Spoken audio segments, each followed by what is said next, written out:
Bienvenue sur Africa 24 pour cette nouvelle édition du QG News. Voici les titres. Les jeunes Ivoiriens âgés de 6 à 16 ans devront obligatoirement être scolarisés désormais. Une mesure de taille qui a mobilisé 700 milliards de francs CFA de financement. Et nouveau règlement intérieur pour l'Assemblée nationale du Sénégal. Le texte a été récemment adopté mais fait déjà polémique au sein de l'hémicycle. Et les autorités maliennes ont arrêté dans la localité de Zégoua 13 terroristes présumés issus de différents pays africains. Cette interpellation met donc en lumière la nécessité pour les pays du continent de travailler main dans la lutte contre le terrorisme. L'école obligatoire en Côte d'Ivoire dès la rentrée 2015-2016. Les jeunes Ivoiriens âgés de 6 à 16 ans devront rejoindre les bancs de l'école et ce, de façon obligatoire. La mesure prise par le gouvernement a un coût total estimé à 700 milliards de francs CFA. Pour la rentrée 2015-2016, il reste encore à mobiliser 100 milliards. Arwa Barkala. Tous les jeunes Ivoiriens de 6 à 16 ans devront se présenter à l'école dès la rentrée 2015-2016. C'est une mesure obligatoire qui vient d'être annoncée par le président ivoirien Alassane Ouattara.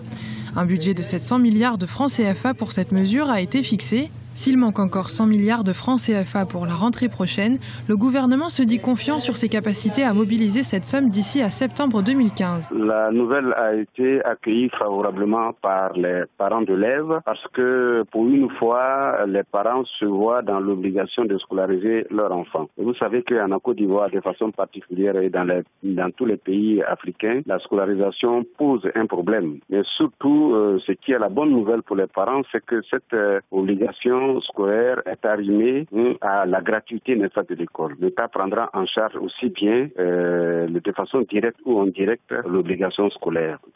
Le budget de 700 milliards de francs CFA sera consacré à la construction de nouvelles classes, au recrutement de 5000 enseignants-professeurs et à la revalorisation de leurs salaires ainsi qu'à l'achat de manuels et de kits scolaires. Le gouvernement appelle les familles à inscrire dès à présent leurs enfants dans les écoles afin de garantir la réussite des jeunes Ivoiriens et le succès de cette mesure. Quand on parle d'obligation scolaire, c'est que chaque parent a obligation de le faire. Mais c'est un processus qui est en cours. La loi n'est pas encore chose votée. Il est évident que quand la loi va être votée par l'Assemblée nationale, donc les parlementaires diront ce à quoi s'exposent les enfants, les parents qui ne scolarisent pas leurs enfants. La politique de scolarisation obligatoire faisait partie du programme présidentiel d'Alassane Ouattara. L'opposition y voit toutefois une mesure démagogique à l'approche des présidentielles.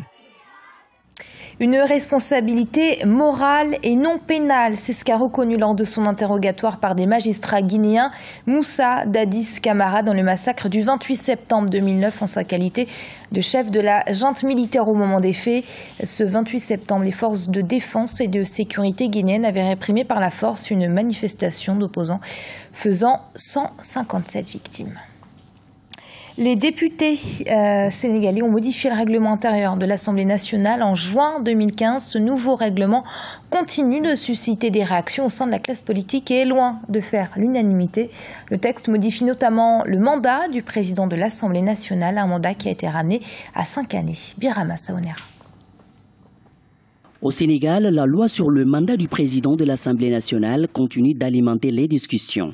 Le 29 juin 2015, les députés ont voté la loi numéro 13-2015, modifiant la loi numéro 2002-20 du 15 mai 2002, portant règlement intérieur de l'Assemblée nationale. Un texte qui a ramené le mandat du président de l'institution à 5 ans. Cependant, il n'a pas fait l'unanimité au sein de l'hémicycle. C'est une loi injuste qui installe la discrimination au sein du bureau de l'Assemblée nationale. Le président est élu pour 5 ans, le reste du bureau, les vice-présidents, les secrétaires élus et les questeurs pour 1 an. C'est inacceptable.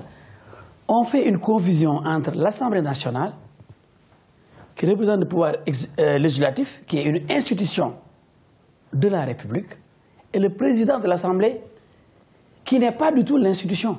Autre mesure du nouveau règlement intérieur de l'Assemblée nationale, le nombre des députés passe de 10 à 15 pour la formation d'un groupe parlementaire. Une disposition décriée par plusieurs députés, notamment ceux de l'opposition. En outre, l'affaire des maisons détruites le 4 juin 2015 à la cité Tobago de Dakar continue de faire des vagues. Maître Eladji Diouf, avocat du collectif des propriétaires des maisons démolies, interpelle l'État. On a menti au chef de l'État, qui a été abusé. on lui a fait croire que ces habitations menaçaient la navigation aérienne, donc les activités aéroportuaires, et constituaient une menace réelle. L'État est là pour tout le monde. Et vous savez qu'au Sénégal, quand on acquiert un terrain, d'une manière ou d'une autre, on a la possibilité de demander la régularisation par voie de bail ou pour obtenir un titre foncier. Ce qu'ils ont fait, ils ont des actes de vente. Pour l'heure, l'État a engagé un audit objectif, situer les responsabilités dans l'attribution des terres qui se trouvent dans le périmètre sécuritaire de l'aéroport international Léopold Sédar Senghor de Dakar.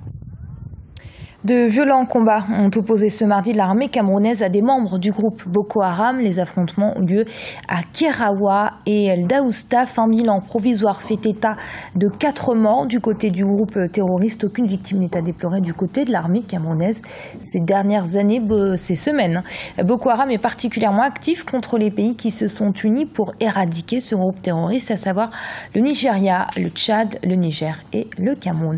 Et le terrorisme fléau qui frappe de nombreux pays du continent, dont le Mali, et la police de la localité de Zégoua a d'ailleurs arrêté ce lundi des présumés terroristes à bord d'un car en provenance de Côte d'Ivoire, parmi eux des Maliens, des Franco-Maliens et des Mauritaniens. Une diversité de nationalités qui interpelle les autorités quant à la coopération des services de renseignement. Liselcia Kizimana. Les autorités maliennes renforcent les mesures de prévention des attentats. 20 présumés djihadistes ont été arrêtés à Zégoua, dans la région de Sikasso, au Mali. À bord d'un car de transport Sonef, ces présumés djihadistes étaient en provenance de la Côte d'Ivoire.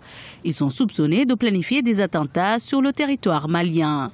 Parmi eux, des Maliens, des Franco-Maliens et des Mauritaniens. Voir que des djihadistes d'origine mauritanienne, d'origine malienne, d'origine ivoirienne ont pris un car dans un pays à Abidjan après un vol venant de l'Europe pour atterrir là-bas et aller tranquillement se diriger vers le Mali sans alerte, ceci est tout simplement un caillou dans la chaussure de cette lutte contre le terrorisme, contre la violence et contre l'obscurantisme. On doit s'interroger sur la coopération entre les services de renseignement français et les services de renseignement ivoiriens et africains et maliens en général. Le chef de file de la bande est un Mauritanien nommé Samir Henrik. Cette arrestation intervient une semaine après celle d'un autre présumé djihadiste à Ouan, dans la région de Ségou. Il a avoué appartenir au mouvement djihadiste Ansadine Diad Agali, qui avait déjà menacé de s'attaquer aux forces maliennes et de la MINUSMA. Le Mali aujourd'hui est en train d'être un modèle de lutte contre le terrorisme. Malheureusement, ce n'est pas réjouissant du tout. Il est en train d'être aujourd'hui un pays qui, en Afrique, est à même le mieux organisé pour pouvoir détecter, lutter contre, agir en amont, arrêter et emprisonner. C'est dommage, c'est malheureux. Et les autres pays africains doivent s'y mettre pour partager cette expérience, pour minimiser encore le terrorisme sur cette zone, les violences, hélas, ceux qui sont aujourd'hui les auteurs de cette trouble dans notre pays. La menace terroriste est prise au sérieux par les autorités du pays. Elles appellent la population à plus de vigilance. La lutte contre le terrorisme est devenue un enjeu régional. Plusieurs pays comme le Nigeria, le Niger ou encore le Tchad veulent durcir leur législation en matière de lutte contre le terrorisme et le crime organisé. Nouveau record pour l'athlète sud-africain Vaidevon Niekerk, à tout juste 22 ans. Au mythique de Lucerne en Suisse, il a battu le record d'Afrique du Sud du 200 mètres en 19 secondes 94 centièmes, soit un dixième de seconde de moins que le précédent record établi en mai dernier par Anaso Jobodvana. Une performance qui n'augure que du positif à 6 semaines des mondiaux de Pékin. Et ce journal a été préparé par l'ensemble de la rédaction. Merci de l'avoir suivi. Restez sur Africa 24. Dans un instant, une nouvelle édition de l'information.